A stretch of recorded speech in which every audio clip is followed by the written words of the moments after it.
Hey there, welcome to today's video, where we will tackle a pretty interesting problem that might come up when working with macros in C. The problem we're facing involves detecting whether a passed argument is surrounded by parentheses or not, and then calling a different macro based on that. It's a tricky situation, right? Now, let's dive into the solution for this problem.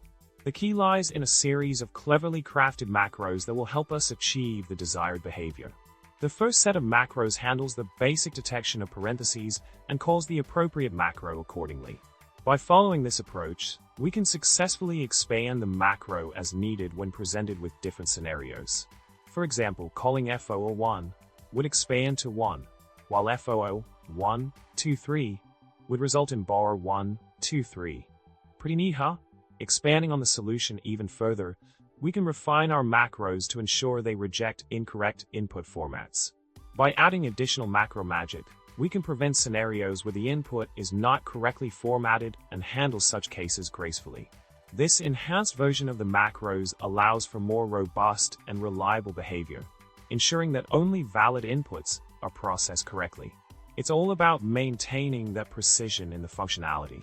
To wrap things up, we've successfully addressed the problem of detecting parentheses in passed arguments and calling the appropriate macros accordingly. By utilizing a series of meticulously crafted macros, we've managed to achieve the desired behavior with finesse. I hope you found this explanation helpful and insightful. If you enjoyed this video, don't forget to subscribe for more content. Like it if you found it useful, and leave a comment below with your thoughts. Stay tuned for more tech tips and tricks.